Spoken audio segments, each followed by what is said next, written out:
نحمده ونصلي على رسوله الكريم اما بعد بسم اللہ الرحمن الرحیم۔ حضرت ابن عباس رضی اللہ عنہ کی نصیحت۔ حضرت عبداللہ بن عباس رضی اللہ تعالی عنہ کی ظاہری بینائے جانے کے بعد حضرت وہب بن منبہ کہتے ہیں کہ میں ان کو لیے جا رہا تھا، وہ مسجد حرام میں تشریف لے گئے۔ وہاں پہنچ کر ایک مجمع سے کچھ جھگڑے کی آواز آ رہی تھی۔ فرمایا مجھے اس مجمع کی طرف لے چلو۔ میں ان کو لے کر گیا۔ وہاں پہنچ کر حضرت نے سلام کیا۔ ان لوگوں نے بیٹھنے کی درخواست کی تو آپ نے انکار فرما دیا اور فرمایا کہ تمہیں معلوم نہیں کہ اللہ تعالیٰ کے خاص بندوں کی جماعت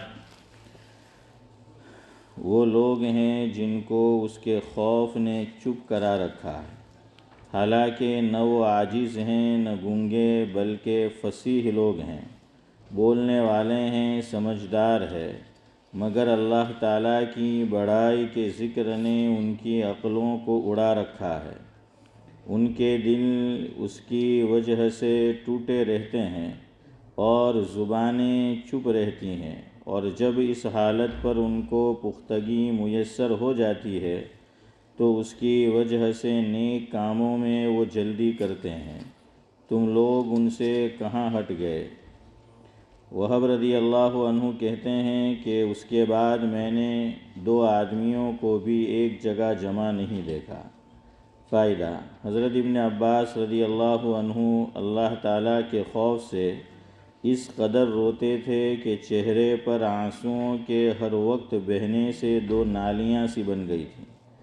اوپر کے قصے میں حضرت ابن عباس رضی اللہ عنہ نے نیک کاموں پر اہتمام کا یہ ایک آسان نسخہ بتلایا کہ اللہ تعالیٰ کی عظمت اور اس کی بڑائی کا سوچ کیا جائے کہ اس کے بعد ہر قسم کا نیک عمل آسان ہے، اور پھر وہ یقیناً اخلاص سے بھرا ہوا ہوگا۔ رات دن کے 24 گھنٹوں میں اگر تھوڑا سا وقت بھی ہم لوگ اس سوچنے کی خاطر نکال لیں تو کیا مشکل ہے۔ تبوک کے سفر میں قوم ثمود کی بستی پر گزر۔ غزوہ تبوک مشہور غزوہ ہے اور حضرت نبی کریم صلی اللہ علیہ وسلم کا آخری غزوہ ہے۔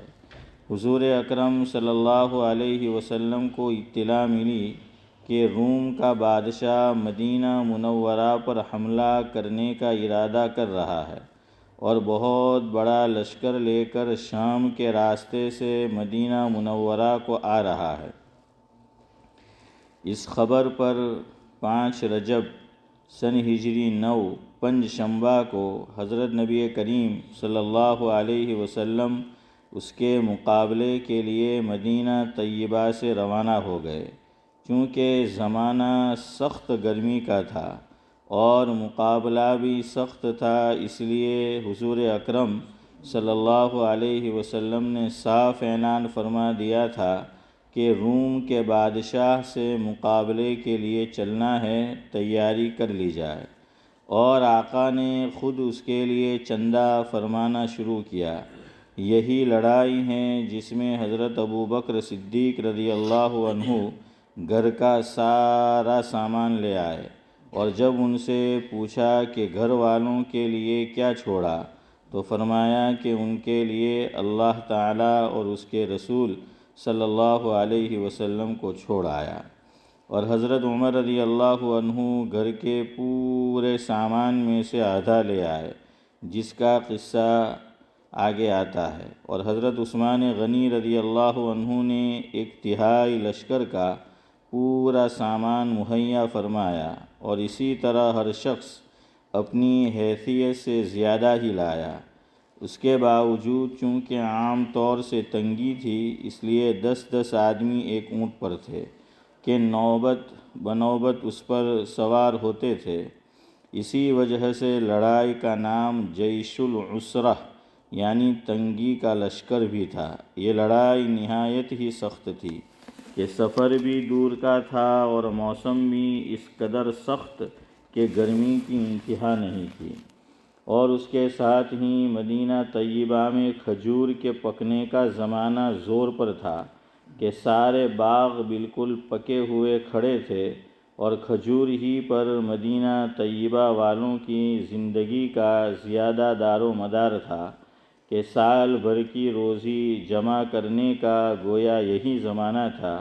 ان حالات میں یہ وقت مسلمانوں کے لیے نہایت سخت امتحان کا تھا کہ ادھر اللہ کا خوف، حضور کا ارشاد جس کی وجہ سے بغیر جائے نہ بنتی تھی، اور دوسری جانب یہ ساری دقتیں کہ ہر وقت مستقل روک تھی، بالخصوص سال بھر کی محنت اور پکے پکائے درختوں کا یوں بے یار و مددگار چھوڑ جانا جتنا مشکل تھا وہ ظاہر ہے، مگر اس سب کے باوجود اللہ تعالیٰ کا خوف ان حضرات پر غالب تھا، اس لیے سوائے منافقین اور معذورین جن میں عورتیں اور بچے بھی داخل تھے، اور وہ لوگ بھی جو بس ضرورت مدینہ طیبہ میں چھوڑے گئے یا کسی قسم کی سواری نہ مل سکنے کی وجہ سے روتے ہوئے رہ گئے تھے، جن کے بارے میں آیت تولوا واعینہم تفیض من الدمع نازل ہوئی،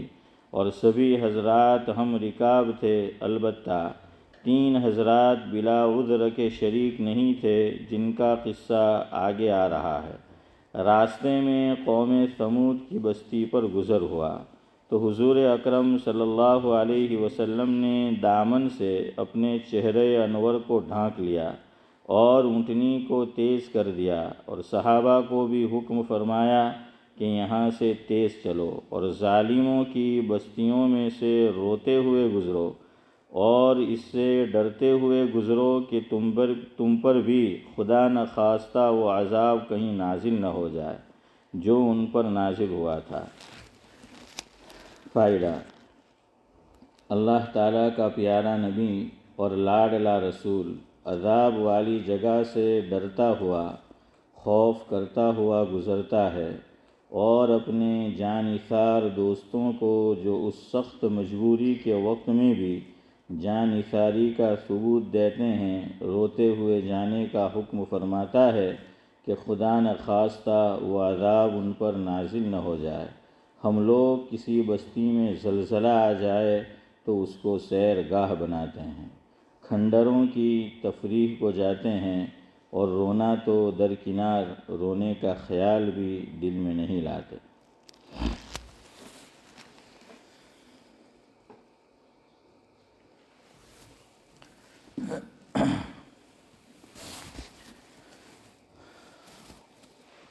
گفتگو شروع کرنے سے پہلے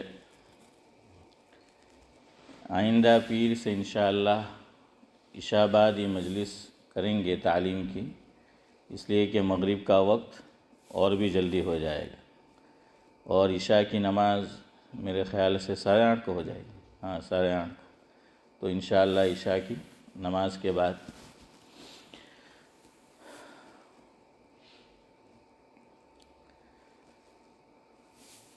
جو مضمون مجھے ذکر کرنا ہے اس سے پہلے اللہ تبارک و تعالیٰ کی شان میں جو کلام لکھا جاتا ہے اس کو حمد کہتے ہیں، اور حضرت نبی کریم صلی اللہ علیہ وسلم کی تعریف میں آپ کے اوصاف حسنہ کو جو منظوم بیان کیا جاتا ہے اسے نعت کہتے ہیں۔ اللہ تعالیٰ نے بندے کو بھی اس کا کچھ ذوق عطا فرمایا ہے، تو سب سے پہلی جو حمد میں نے لکھی تھی وہ آپ کی خدمت میں پیش کرتا ہوں، اس کا تعلق آج جو مضمون بیان کرنا ہے اسی سے ہے۔ جاوید بھائی سنیں۔ چاہتا ہوں کروں تیری حمد و ثنا، چاہتا ہوں کروں تیری حمد و ثنا، پر سوچتا ہوں کہاں سے کروں ابتدا، پر سوچتا ہوں کہاں سے کروں ابتدا، میری ذات محدود تیری ذات لامحدود، میری ذات محدود تیری ذات لامحدود، سمجھ آتا نہیں کیسے کروں ابتدا۔ تو ہے مالک کون و مکان، تو ہے مالک کون و مکان، شاہ و فقیر تیرے در کے گدا،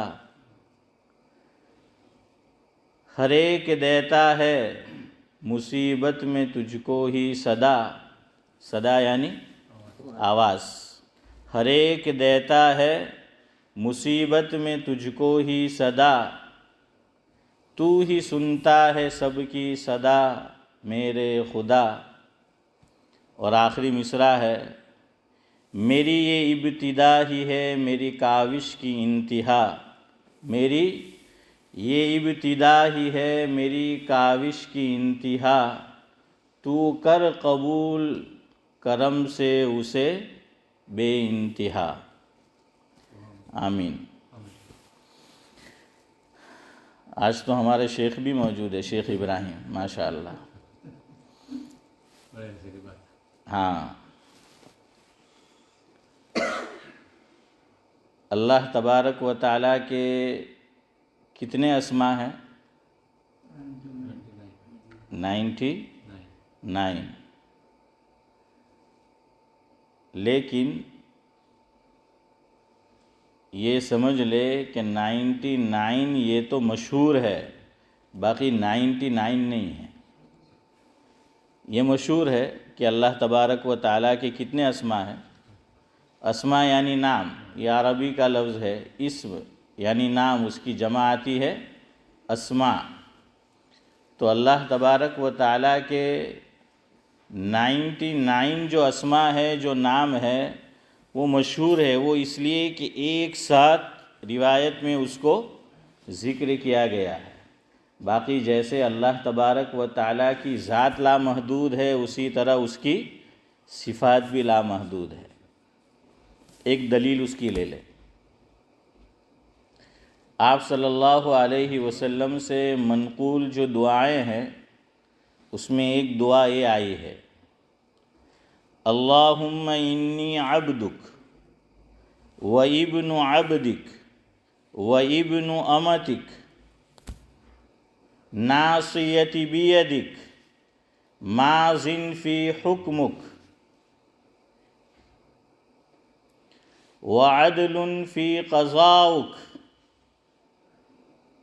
اسألک بکل اسم هو لک سمیت بہ نفسک او انزلتہ فی کتابک او علمتہ احدا من خلقک او استأثرت بہ فی علم الغیب عندک ان تجعل القرآن العظیم ربیع قلبی ونور بصری وجلاء حزنی وذہاب ہمی، او کما قال علیہ الصلاۃ والسلام۔ اس کا ترجمہ اور مفہوم دیکھیں، اللہ اکبر، نبی میں کتنی عاجزی ہوتی ہے، کتنی انکساری۔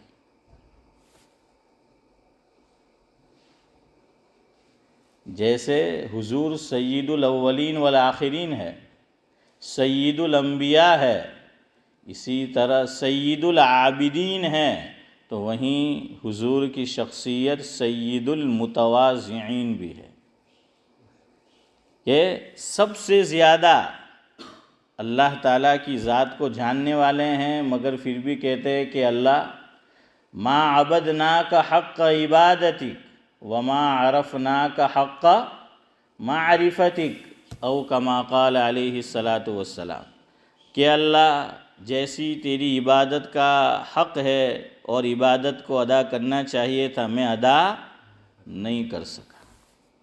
اور میرا اور آپ کا کیا حال ہے؟ ہاں، یوں سمجھتے ہیں کہ اللہ پر لازم ہے کہ بھائی اللہ کو قبول کرنا ہی کرنا ہے۔ اسی لیے تو بعض مرتبہ لوگ بولتے ہیں اللہ بچائے اس سے مجھے اور آپ کو اور ہر مسلمان کو۔ مصیبت آ جاتی ہے تو کیا کہتے ہیں، خبر نہیں ہم کہ نماز تو میں پڑھوں، روزہ تو میں رکھوں، زکوٰۃ تو میں دیں، صدقو تو میں روز کاઢું ہیں تو کہ કેવું એવું કામ છે ને કે ઇબ્રાહીમભાઈ કે જે મેં કરતો નથી એમ કે પછી બી અલ્લાહ તાલા મારા હાથે જ આવું કરે। અલ્લાહને બીજું કોઈ દેખાય જ નહીં મારા વગર, અલ્લાહ તાલાને અમારા ઘર વગર બીજું કોઈ ઘર નજર જ નથી પડતું। اس کا کیا معنی ہوا کہ ہم یہ جتلاتے ہیں کہ جو عبادت میں نے اور آپ نے کی ہے یا جو اس طرح کہتا ہے وہ یوں کہنا چاہتا ہے پس پردہ اور در پردہ اسماعیل چچا کہ ہماری ساری عبادت کیا ہے، قبول ہے۔ حالانکہ قرآن کیا کہتا ہے، نبی کے قصے برائے قصے نہیں ہیں، اس سے عبرت پکڑنا ہے۔ قرآن کا کوئی قصہ اس لیے نہیں ہے کہ جیسے اسٹوری کی بک ہوتی ہے، قصے کہانیوں کی چوپڑی ہوتی ہے، ناول ہوتی ہے نورانی بھائی، اس طرح کا معاملہ نہیں ہے کہ بھائی قرآن کریم میں قصے اس لیے اللہ تعالیٰ نے بیان کر دیے، نہیں، اللہ تعالیٰ خود قرآن کریم میں یہ بات بیان کرتا ہے کہ لَقَدْ كَانَ فِي قَصَصِهِمْ عِبْرَةٌ لِأُولِي الْأَلْبَابِ۔ یہ ہے مقصد قرآن کریم کے اندر قصص کو بیان کرنے کا، قصص کو بیان کرنے کا، قصوں کو بیان کرنے کا۔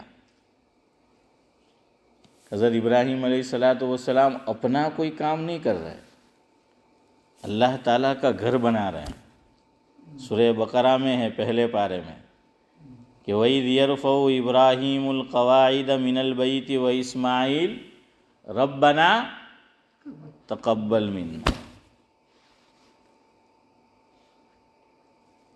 اللہ کا گھر بنایا، لیکن اس کے باوجود کیا کہہ رہے کہ اللہ تو ہمارے اس عمل کو کیا کر لے، قبول کر لے۔ وہاں تو کرتے کرتے ڈرتے ہیں، کرتے کرتے بھی ڈرتے ہیں، اور ڈرتے ڈرتے اللہ تعالیٰ سے سوال کرتے ہیں، اور یہاں ہم ایسے الفاظ بولتے ہیں اللہ ہماری جو ہیں وہ حفاظت فرمائے کہ نبی تو یوں کہہ رہے کہ تو قبول کر لے۔ اسی لیے یہ راز ہے، نماز جیسے ہی ختم ہوتی ہے حضور صلی اللہ علیہ وسلم سے یہ بھی مروی ہے کہ اللہ اکبر پڑھتے تھے، اور اس کے بعد حدیث پاک میں آیا ہے کہ 3 مرتبہ استغفر اللہ۔ یہ کوئی مقام تھا، کوئی جگہ تھی استغفر اللہ کہنے کی؟ کوئی گناہ کا کام کیا تھا ہم نے؟ ہیں؟ نہیں، ہم نے تو سب سے نیک عمل کیا، افضل عمل کیا ہے، نماز پڑھی ہے ہم نے، لیکن دعا سے پہلے، اللہ سے مانگنے سے پہلے نبی مجھے اور آپ کو تعلیم دے رہے ہیں کہ کہو استغفر اللہ۔ حج قرآن کریم کے اندر ہے کہ فَإِذَا کیا ہے ثُمَّ أَفِيضُوا مِنْ حَيْثُ أَفَاضَ النَّاسُ، اور پھر حافظ امتیاز کیا ہے آگے، وَاسْتَغْفِرُ اللَّهِ۔ ارے حج جیسی عبادت خاندان کو چھوڑ کر گیا، بیوی بچوں کو چھوڑ کر گیا، ماں باپ کو چھوڑ کر گیا، گرمی سردی سب کچھ برداشت کیا، اتنا دور کا سفر کیا، پیدل جو ہے وہ چلا ہے، کھلے آسمان تلے سویا ہے، اتنی ساری مشقت برداشت کی، اور اس کے باوجود سکھایا گیا وَاسْتَغْفِرُ اللَّهِ۔ یہی راز ہے، یہی تعلیم ہے بتانی کہ بھائی اپنے عمل پہ غرور نہ کیا جائے، مغرور نہ بنا جائے۔ اللہ تعالیٰ چاہے تو میری اور آپ کی زندگی بھر کی نیکی کو ردی کے ٹوکرے میں ڈال دے، اللہ کو کوئی پوچھنے والا نہیں ہے۔ اللہ نے فرمایا لا يسأل عما يفعل وهم يسألون، کہ میں سب سے پوچھ سکتا ہوں، کسی کی مجال نہیں ہے کہ مجھ سے پوچھے کہ تو نے یہ کیوں کیا۔ تو خیر بہرحال میں آپ کو بتا یہ رہا تھا کہ حضور نے دعا کہاں سے شروع کی، اللہم انی عبدک، اور آگے فرمایا کہ میں تیرا بندہ اور بندی کا بیٹا ہوں، میں خود بندہ ہوں اور تیرے ایک بندے اور بندی کا جو ہے وہ بیٹا. حضور ٹیک لگا کر نہیں کھاتے تھے. اسی لیے علماء نے لکھا ہے کہ کوشش کرو کبھی بے خیالی میں ہم کہ یوں بھی جیسے میں بیٹھا ہوں ابھی میں ٹیک لگا کر بیٹھا ہوں، چونکہ میرے شیخ ٹیک لگا کر بیٹھے ہیں تو ان کی اتباع میں. تو اب پانی پینا ہے یا کھانا ہے تو ادھر دیکھو، فرمایا کہ یوں ہو جاؤ. ہٹ گیا نا. سہارا جو میں نے لیا تھا وہ میں نے کیا کر دیا؟ چھوڑ دیا. ٹیک لگا کر کھانا، سہارا لے کر کھانا بغیر کسی مجبوری کے. کبھی مجبوری ہو، معذوری ہو تو الگ بات ہے. یہ بھی خدا کو ایک شان دکھانا ہے کہ بندہ جب کھائے تو کیسے کھائے؟ اپنے کو محتاج سمجھ کر، سر کو نیچا کر کے جو ہے وہ کھائے، کہ کھانے سے بھی عاجزی ٹپک رہی ہو. کوئی حیثیت ایسی نہ ہو کہ جس سے یوں معلوم ہو اپنی بڑائی معلوم ہو. اسی لیے حضور کی عادت شریفہ زمین پر بیٹھ کر کھانے کی تھی. علماء اس کو سنت کے خلاف تو نہیں کہتے چیئر پر بیٹھ کر کھانا، کرسی پر بیٹھ کر کھانا. ہاں اتنا لکھا ہے علماء نے. صاحب معارف القرآن، سابق مفتی اعظم پاکستان حضرت مولانا مفتی محمد شفیع صاحب نور اللہ مرقدہ نے تحریر فرمایا ہے، جس کا مفہوم یہ ہے کہ چونکہ یہ اب ایک رسم ہو گئی ہے، رواج ہو گیا ہے کہ لوگ چیئر پر بیٹھ کر، کرسی پر بیٹھ کر کھاتے ہیں. ہوٹل میں تو کھانا ہی پڑتا ہے، شادی بیاہ میں تو کھانا ہی پڑتا ہے، اب گھروں میں بھی لوگ ٹیبل کرسی کے اوپر کھاتے ہیں. تو فرمایا کہ اوروں سے مشابہت نہ ہو کہ وہ عام طور پر جوتا یا چپل پہن کر کھاتے ہیں تو ان سے ذرا الگ معلوم ہو. تو فرمایا کہ جب کھانے بیٹھو چیئر پر، کرسی پر، تو اگر پاؤں میں جوتے ہیں، چپل ہے، سینڈل ہے تو کیا کر لو، اس کو اتار دو، نکال دو، تاکہ ان سے ذرا فرق جو ہے وہ معلوم ہو جائے. دوسرا، ٹیک لگا کر مت کھاؤ. حضور نے فرمایا کہ میں ٹیک لگا کر نہیں کھاتا، اور وجہ یہ بیان فرمائی کہ میں تو ایک معمولی عورت کا جو ہے وہ بیٹا ہوں. تو ہو سکے تو زمین پہ بیٹھ کر ہی کھاؤ، نیچے بیٹھ کر ہی کھاؤ، اوپر بیٹھ کر کھانا کوئی منع نہیں ہے، مگر آپ صلی اللہ علیہ وسلم کا عمل زندگی بھر کیا رہا ہے؟ نیچے بیٹھ کر کھانے کا رہا ہے. اور یہ بھی یاد رکھے، حدیث میں یہ بات موجود ہے، حضور کے زمانے میں بھی کرسی موجود تھی. یہ نہیں تھا کہ حضور کے زمانے میں کرسی نہیں تھی. اور اسی لیے لکھا کہ حضور صلی اللہ علیہ وسلم بھی گھوڑے سے گر گئے تھے اور بیٹھ کر نماز پڑھی تھی اور کرسی موجود تھی. تو فرمایا جب کھانا وہاں بیٹھ کر کھانا جو ہے اس کو پسند نہیں کیا گیا، جائز تو ہے، تو چیئر پر بیٹھ کر نماز پڑھنا. تو فرمایا حضور نے جب معذور ہو گئے ہیں، چوٹ لگی ہے، کرسی ہوتے ہوئے بھی کرسی پر نماز ادا نہیں کی. تو جہاں تک ہو سکے کرسی کے اوپر نماز ادا نہ کی جائے. ہاں بہت سخت مجبوری ہے، زمین پر کسی صورت بیٹھا ہی نہیں جاتا تو الگ بات ہے، ورنہ کوشش جو ہے اسی کی کرنی چاہیے. کیوں؟ ساؤتھ افریقہ کے اندر ہمارے نذیر بھائی جانتے ہوں گے، مفتی رضا الحق صاحب دامت برکاتہم العالیہ ہے، ان کے فتاویٰ چھپے ہوئے ہیں، فتاویٰ دارالعلوم کے نام سے. تو اس میں انہوں نے کرسی پر جہاں نماز پڑھنے کا بیان ہے اس میں تحریر فرمایا ہے کہ بھائی نماز کی آپ حالت دیکھیں تو نماز کا عمل ابراہیم پہ کیا بتاتا ہے؟ انکساری، عاجزی، تواضع، خاک ساری، پوری حیثیت اسی پر مبنی. کھڑے ہو کر نماز شروع کی، آخری عمل کر لیا کہ سجدہ ہوا، ایک رکعت نورانی بھائی کیا ہو جاتی ہے؟ کمپلیٹ ہو جاتی ہے. تو اللہ نے کہاں لے آئے؟ سجدے میں. اس سے زیادہ عاجزی کوئی ہو نہیں سکتی. یہ سب سے آخری درجہ ہے. کیوں؟ انسانی باڈی میں، انسانی اعضاء میں سب سے اشرف عضو اللہ تعالیٰ نے کیا بنایا ہے؟ چہرہ. اور اسی کو آدمی کہاں رکھ دیتا ہے؟ زمین کے اوپر جو ہے رکھ دیتا ہے. تو کرسی پر نماز پڑھنے کی حالت نماز کی جو روح ہے اس کے منافی ہے. یہ اس کے منافی ہے ہی نہیں. کوئی جوڑی نہیں ہے دونوں میں، کوئی جوڑی نہیں ہے دونوں میں. تھوڑا بہت تو جوڑ ہوتا ہے بعض مرتبہ عمل میں. یہ کرسی پر بیٹھ کر نماز پڑھنے کا کوئی جوڑ ہی نہیں ہے نماز کی روح اور نماز کے عمل کے ساتھ. لیکن یہ بڑھتا ہی جا رہا ہے. بقول حضرت مفتی سید احمد صاحب پالنپوری رحمۃ اللہ علیہ، ذاکر بھائی ہماری مسجد میں فرمایا تھا کہ پہلے تو ایک چیئرمین کو سنبھالنا پڑتا تھا، اب کئی چیئرمین کو سنبھالنا پڑتا ہے.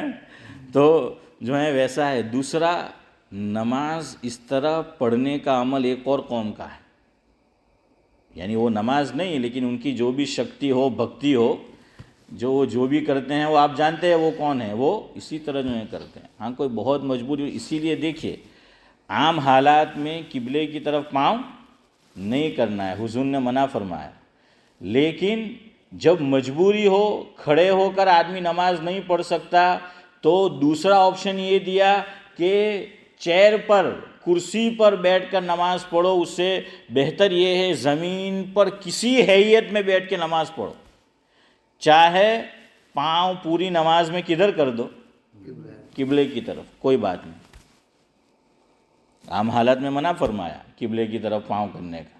لیکن یہاں فرمایا کہ نہیں بیٹھ سکتے، کوئی بات نہیں، کہ ایک پاؤں، دونوں پاؤں قبلے کی طرف اور پوری نماز میں کر دو، کوئی حرج نہیں ہے. لیکن نیچے بیٹھ کر جو ہے نماز پڑھو. کیوں؟ نیچے بیٹھ کر چاہے سجدہ زمین پر آدمی نہیں کرتا، اشارے سے کرتا ہے، نماز کا جو عمل ہے عاجزی، انکساری، اس سے قریب کون سی صورت ہے؟ چیئر والی یا نیچے بیٹھ کر نماز پڑھنے والی؟ ہاں. اور وہاں حضرت نے یہ حدیث کوٹ کی کہ آپ صلی اللہ علیہ وسلم نے حضرت ابو بکر صدیق رضی اللہ تعالیٰ عنہ سے فرمایا کہ فَإِن لَمْ تَبْكُوا فَتَبَاكَوْا او کما قال علیہ الصلاۃ والسلام، کہ اے صدیق اکبر، اگر تجھے رونا نہ آئے تو کیا بنا؟ رونے کی شکل بنا. یہاں ہمارے حضرت کا نکتہ، خطیب الامت حضرت مولانا ابرار احمد صاحب دلیوی رحمۃ اللہ علیہ فرماتے تھے کہ مفہوم ہے. دیکھیے حضور نے یہ نہیں فرمایا کہ رونا نہ آئے تو ہنسنے کی شکل بناؤ، یہ نہیں فرمایا. کہ رونا نہ آئے تو ہنسنے کی شکل بناؤ، یہ نہیں فرمایا. فرمایا کہ رونے کی شکل بناؤ. کیوں؟ رونا نہ آئے تو رونے کی شکل یہ رونے سے زیادہ قریب ہے بنسبت ہنسنے کے، ہے نا، بنسبت ہنسنے کے. تو فرمایا کہ نماز زمین پر بیٹھ کر پڑھنا، چاہے قبلے کی طرف پاؤں ہو، چاہے آدمی جو ہے پلاٹھی وار کر، جس کو چہر زانو بولتا ہے، اس طرح جو ہے وہ بیٹھے، کسی حیثیت کے اندر بیٹھے، یہ زیادہ قریب ہے انکساری، تواضع، عاجزی نماز کی روح سے بنسبت چیئر پر بیٹھ کر نماز پڑھنے سے. اور دیکھیے سنت کے مطابق آدمی نماز پڑھتا تھا، یعنی بئی معنی کہ جو حضور کا طریقہ ہے. حضور ہر عمل کر کے بتلا گئے. حضور کو بھی پاؤں سخت ہڈی ٹوٹ گئی، چل نہیں سکتے تھے بالکل، ہاں، لیکن پھر بھی زمین پہ جو ہے نماز پڑھی. آخری زندگی کا آخری عمل کہ کندھوں پر دو صحابی کے پاؤں گھسیٹتے ہوئے جو ہیں وہ آئے ہیں. لیکن نماز چیئر پہ پڑھی ہے زمین پہ بیٹھ کے، زمین پہ بیٹھ کے. اور دیکھیے یہ نئی چیزیں آئیں گی، یہی ہوگا. چیئر آئی، جھگڑا شروع ہو گیا. کچھ چیزیں اشاروں میں سمجھو، ادھر ہیں، ہاں، جھگڑا شروع ہو گیا. وہ بیٹھ کر اگر نماز پڑھنے کا وہ طریقہ ہوتا تو وہ نہ ہوتا. اس سے ہٹیں گے، یہی اس کا حشر ہے. اور اب تو اللہ بچائے، میں الفٹ کی ایک مسجد میں گیا صدیق بھائی، اور نماز پڑھی میں نے، تو میرا یہ گمان ہے، شاید غلط بھی ہو، کہ اس نماز کی بات کر رہا ہوں جو میں نے ظہر کی پڑھی. زمین پر بیٹھ کر نماز پڑھنے والے کی بنسبت چیئر پر بیٹھ کے پڑھنے والے زیادہ سے. اتنی چیئر ابراہیم بھائی، اتنی چیئر. وہ جو یہ ہے نا، کیا کہتے ہیں، شاپنگ سینٹر، اس کے پیچھے جو مسجد ہے، دیکھیں نا, ہاں وہ بہت بڑی مسجد ہے وہاں پر. کیوں؟ اب معمولی عذر میں آدمی پوچھتا بھی نہیں ہے کہ بھائی میں چیئر, بعض صورت ایسی ہے یاد رکھو کہ چیئر پر بیٹھ کر نماز پڑھی, نماز ہوگی ہی نہیں. اس لیے پوچھو جاننے والے سے کہ مجھے یہ تکلیف ہے, کیا مجھے زمین پہ بیٹھ کے نماز پڑھنا ہے یا یہ کہ کرسی پر میرے لیے بیٹھ کر پڑھنے کی جو ہے وہ گنجائش ہے. اور ہمارے ایک بزرگ تو فرماتے ہیں کہ کرسی تک معاملہ رہنے والا نہیں ہے, آگے چل کر لوگ صوفہ سیٹ بھی لائیں گے ہیں. ہاں, اور اس پہ آپ کو ایک قصہ سناتا ہوں.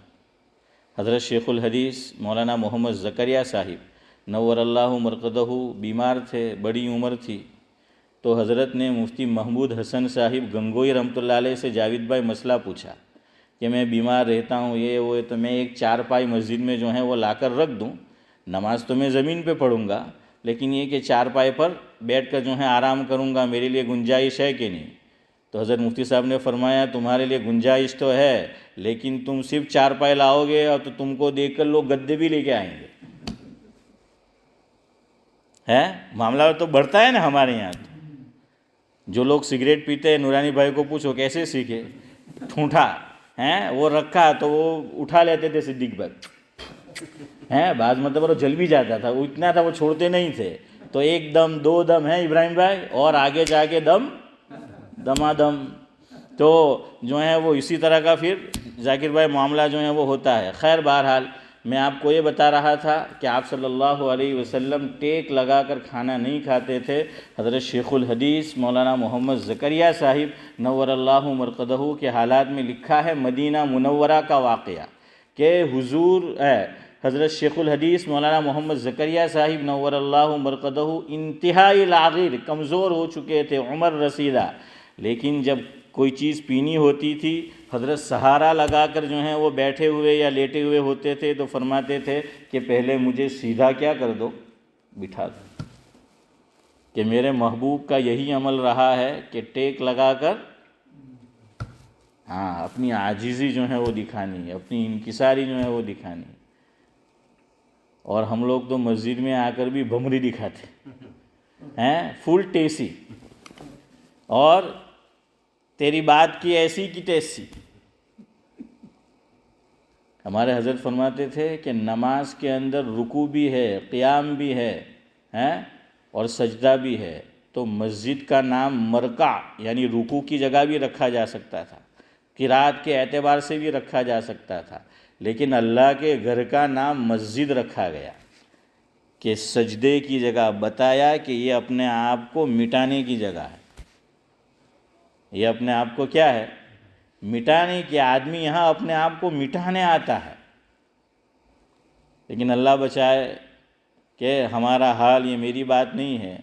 حضرت مولانا ابرار الحق صاحب ہردوئی رحمۃ اللہ علیہ فرماتے تھے مفہوم یہ ہے کہ جو مٹانے کی جگہ ہے مسجد, آدمی اپنے آپ کو وہیں بڑا دکھاتا ہے. تو حضور فرما رہے ہیں کہ بھئی میں ٹیک لگا کر نہیں کھاتا. خیر آگے فرمایا ناصیتی بیدک, میری پیشانی آپ کے قبضے قدرت میں ہے. اللہ سے فرما رہے ہیں. پیشانی کا مطلب یہ کہ پورا وجود, پیشانی بول کر کیا مفہوم ہے کہ میرا پورا وجود آپ کے قبضے قدرت میں ہے. ماذن فی حکمک, فرمایا کہ آپ کا ہر حکم میرے اوپر نافذ ہونے والا ہے. اور آگے بڑی عجیب بات بیان فرمائی. آگے فرمایا جہاں سے میں نے بات شروع کی کہ بعض لوگ نہ بولنے کے جملے بولتے ہیں. حضور آگے فرما رہے ہیں کہ میرے بارے میں اے اللہ آپ کا ہر فیصلہ انصاف پر مبنی ہے. اللہ اکبر. ہیں صدیق بھائی کیا فرمایا کہ میرے بارے میں آپ کا ہر فیصلہ انصاف پر مبنی ہے. اس کا مطلب کہ طائف کے اندر جو زخم پہنچا نذیر بھائی ہیں, خون نکلا, تو حضور کیا فرما رہے ہیں کہ یہ فیصلہ بھی آپ کا میرے بارے میں کیا ہے, عدل پر مبنی ہے, انصاف پر جو ہے مبنی ہے. بیٹیوں کو طلاق ہو گئی اور حضور کیا فرما رہے ہیں, یہ انصاف پر جو ہے وہ مبنی ہے. اس طرح آپ گنتے جائیے حضور کی زندگی میں بھی کیسے کیسے حادثات اور واقعات پیش آئے, لیکن حضور فرما رہے ہیں اللہ یہ تیرا میرے ساتھ انصاف ہے. اور ہم لوگ معمولی بات میں اللہ تعالیٰ کی سے جو ہے وہ شکایت کرنے لگ جاتے ہیں۔ بہرحال اس میں آگے ہیں جو بات مجھے بتانی تھی کہ 99 صرف اللہ تعالیٰ کے نام نہیں ہیں، وہ میں بتانا چاہتا ہوں۔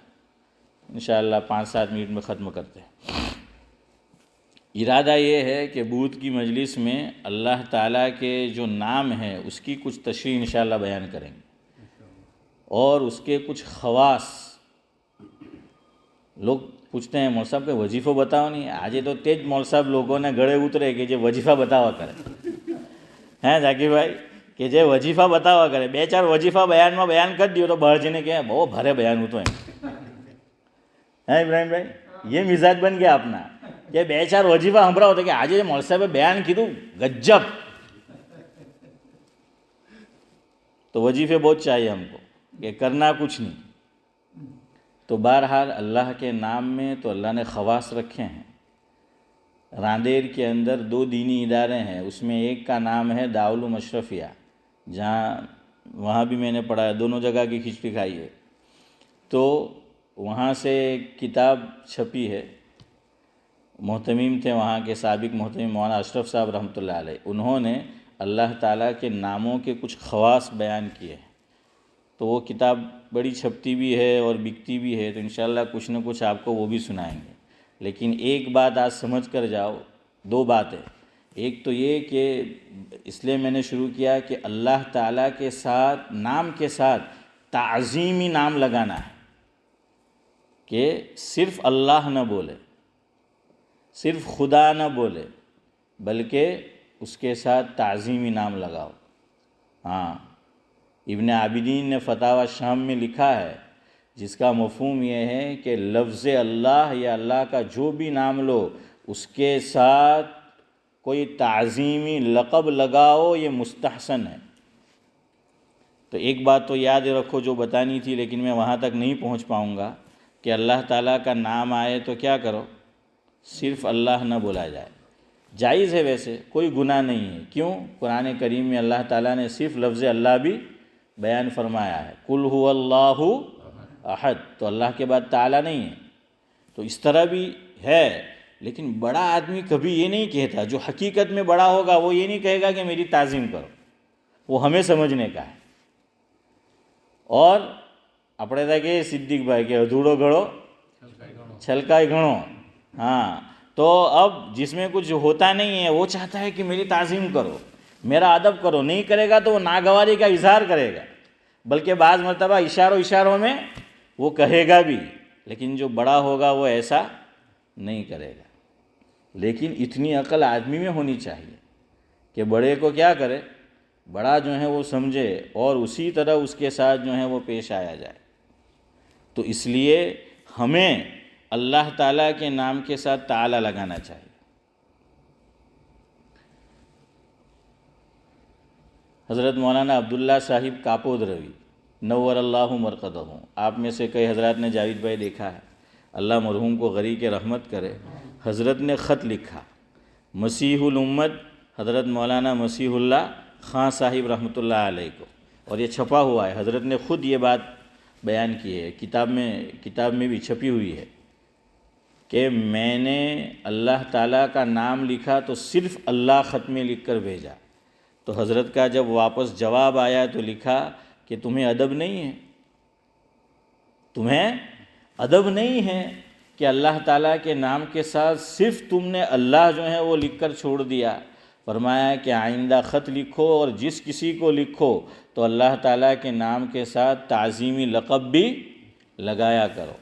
اب تعظیمی لقب کیا ہے؟ 4-5 سن لیں کہ کیا لگانا ہے۔ نمبر 1 اللہ تعالی، نمبر 2 اللہ تبارک و تعالی، نمبر 3 اللہ سبحانہ و تعالی، نمبر 4 اللہ عز و جل، ہے نا؟